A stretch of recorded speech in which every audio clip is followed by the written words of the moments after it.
देखिए, आपने दो स्टेट का जिक्र किया, बिहार और महाराष्ट्र।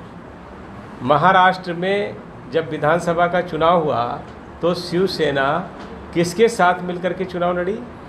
भारतीय जनता पार्टी के साथ। भारतीय जनता पार्टी के नेताओं का चित्र और उनकी सभाएं शिवसेना ने कराई और चुनाव पूर्व गठबंधन किया। जनता ने जनादेश कांग्रेस और एनसीपी के खिलाफ भारतीय जनता पार्टी और शिवसेना गठजोड़ को दिया, लेकिन शिवसेना के लोगों ने विश्वासघात करते हुए हमारी पीठ में छुरा भोंका और उन लोगों के साथ मिलकर के जिनके खिलाफ वो चुनाव लड़े थे, जनादेश के विरुद्ध उन्होंने सरकार बनाई। उसका प्रतिफल उनको मिला।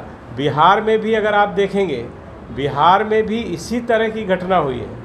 जनता दल यूनाइटेड ने हमारे साथ मिलकर के चुनाव पूर्व गठबंधन किया, चुनाव लड़े। हमारी 77 सीटें थी, यहाँ पर जैसे हमारी 105 थी, वहाँ भी हम बड़े दल थे और हमारा जनता दल यूनाइटेड केवल 44 सीट पर था, फिर भी हमने उनका मुख्यमंत्री बनाया।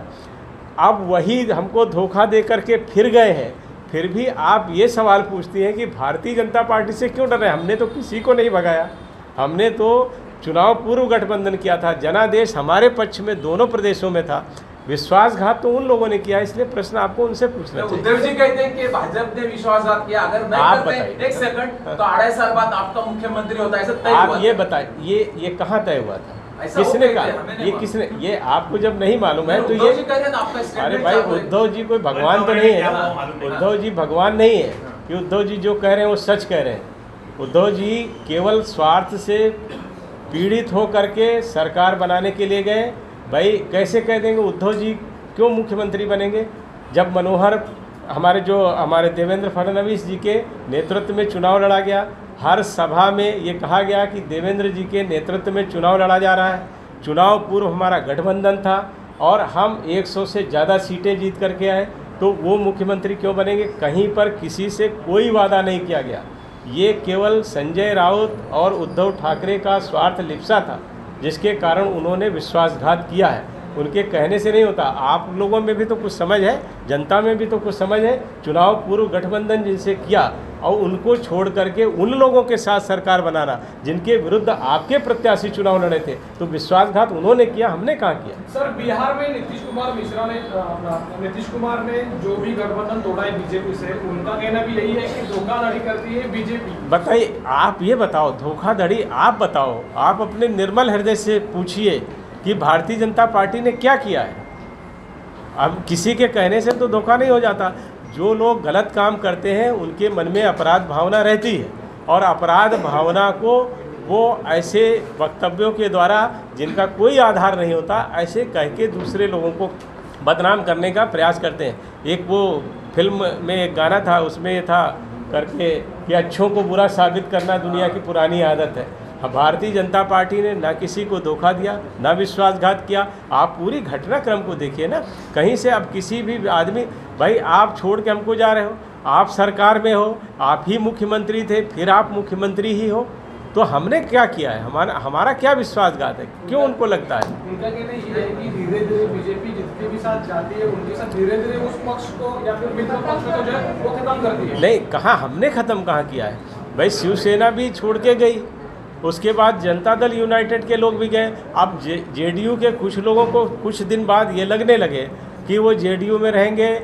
अब राष्ट्रीय जनता दल का तो इतिहास सबको मालूम है। लालू यादव साहब सजा याफ्ता मुलजिम हैं, जेल में हैं और अभी जमानत पर छूटे हैं। उनका इतिहास जिस तरह का रहा है और अपराधियों का जिस तरह से जंगल राज कहकर नीतीश जी कहते थे, नीतीश जी ने विधानसभा में ये स्टेटमेंट दिया है जो रिकॉर्ड पर है कि मैं चाहे मिट्टी में मिल जाऊं लेकिन राष्ट्रीय जनता दल से कभी समझौता नहीं करूंगा। वो शायद आपने भी वीडियो देखा होगा। उसके बाद भी उससे समझौता करना, तो धोखा वो दे रहे हैं कि हम दे रहे हैं। कल के दिन जनता दल यूनाइटेड के लोग कुछ हारने वाले होंगे जब देखेंगे आपराधिक वातावरण बन रहा है, जंगल राज बन रहा है, वो भाजपा में आ जाए तो आप हमारे ऊपर आरोप लगाने लगे, तो इसका तो कोई मतलब नहीं है।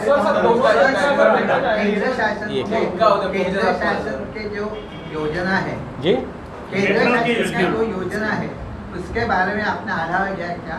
रत्नागिरी लोकसभा मतदार संघ में केंद्र योजना के बारे में आपका राय क्या है? अभी देखिए, जो हम लोगों ने योजना बनाया है, हमारे यहाँ 1 लाख से ज़्यादा आपके रत्नागिरी ज़िले में आयुष्मान के गोल्डन कार्ड बटे हैं। 1 लाख से ज़्यादा परिवारों को हमने आयुष्मान का गोल्डन कार्ड दिया है। हमने प्रधानमंत्री आवास योजना का भी लाभ दिया है। किसान सम्मान निधि के माध्यम से 2,13,000 किसान परिवारों को हमने किसान सम्मान निधि का लाभ दिया है। ऐसे ही शहरी आवास योजना है, हमारा जो शौचालय बनाने का काम है, ग्रामीण सड़कों की कनेक्टिविटी है। हर क्षेत्र में केंद्र सरकार ने बढ़ चढ़ कर के काम किया है। लेकिन बीच में जब उद्धव जी की सरकार आई, उस दौरान निश्चित रूप से केंद्र की सरकार की योजनाओं को रोका गया। अभी हमारी सरकार बनी है, हम और तेज रफ्तार से उस पर काम करेंगे। कोंकण रेलवे के बारे में क्या हुआ क्या? आज कोंकण रेलवे के बारे में, कोंकण रेलवे के बारे में हमारे पास प्रतिवेदन आ गया है, उसको हम अब इन लोगों को एक सेकंड, केंद्र सरकार ईडी और एक सेकंड, केंद्र सरकार ईडी और इनकम टैक्स के माध्यम से विपक्ष को और जनता को डरा रही है। क्या आप इससे सहमत है? आप इससे सहमत हैं? मेरा प्रश्न आपसे, मेरा आपसे प्रश्न है। अभी बता रहा हूँ। ऐसा है, 8 साल के अंदर 2014 के बाद ईडी ने 1 लाख करोड़ से ज़्यादा का कैश और संपत्ति, ये मैं ऑन रिकॉर्ड कह रहा हूँ, 1 लाख करोड़ से ज़्यादा की संपत्ति और कैश और मनी लॉन्ड्रिंग के केस को पकड़ा है। तो आप क्या कहते हैं, ये क्या उन लोगों के पास ये पैसा कहाँ से आ गया? आप अगर बात करें, ईडी आज सोनिया गांधी, राहुल गांधी की जांच कर रही है। आप बताइए क्या हुआ? एक कांग्रेस पार्टी है, दूसरा उनका अखबार है AJL, जो एसोसिएट जनरल लिमिटेड जो अखबार निकालता था, उसको उन्होंने कहा 90 करोड़ रुपया हम इसको कर्जा दे रहे हैं क्योंकि ये आर्थिक संकट में आ गए। 5,000 करोड़ रुपए के उसके पास बिल्डिंगें हैं, दिल्ली में, कलकत्ता में, बम्बई में, भोपाल में, लखनऊ में, 5,000 करोड़ की, उसको 90 करोड़ रुपए का कर्जा कांग्रेस पार्टी देती है। और उसके बाद एक नई कंपनी बनती है यंग इंडिया, और यंग इंडिया को कहती है कांग्रेस पार्टी कि आप वो कर्जा वसूलेंगे। यंग इंडिया बनाने की क्या ज़रूरत थी? और उसके बाद कांग्रेस का पार्टी कर्जा माफ़ कर देती है। अगर कर्जा माफ़ करना है तो अपना अखबार था अपनी पार्टी, वहीं क्यों नहीं कर दिया? ये नई कंपनी क्यों बनाई जिसमें 38% का शेयर सोनिया गांधी का, 38% का शेयर राहुल गांधी का? एक अप्रत्यक्ष तरीके से पूरा का पूरा 5,000 करोड़ रुपए की संपत्ति को राहुल गांधी और सोनिया गांधी को देने का काम कांग्रेस पार्टी ने किया, और ईडी उसकी जांच कर रही है। और वो जांच भारतीय जनता पार्टी के समय नहीं हुई, 2010 में कोर्ट के आदेश पर ये जांच हो रही है। 2015 से सोनिया गांधी और राहुल गांधी जमानत पर हैं। उससे बाद इन्होंने हाई कोर्ट और सुप्रीम कोर्ट में भी वहाँ पर अर्जी लगाई, इनको कोई राहत नहीं मिली। ना हाई कोर्ट ने मना किया जांच को, ना सुप्रीम कोर्ट ने जांच को मना किया। आज भी वो उस केस में जमानत पे है। जमानत अगर कटवा दें, किसी आदमी की जमानत निरस्त हो जाए, वो कहाँ जाएगा? जेल में ही तो जाएगा। और इस तरह से ये कहना, ईडी को बदनाम करना, अभी जो मिले 50 करोड़ उनके घर में नगद मिला, सैकड़ों करोड़ की संपत्ति का खुलासा हो रहा है।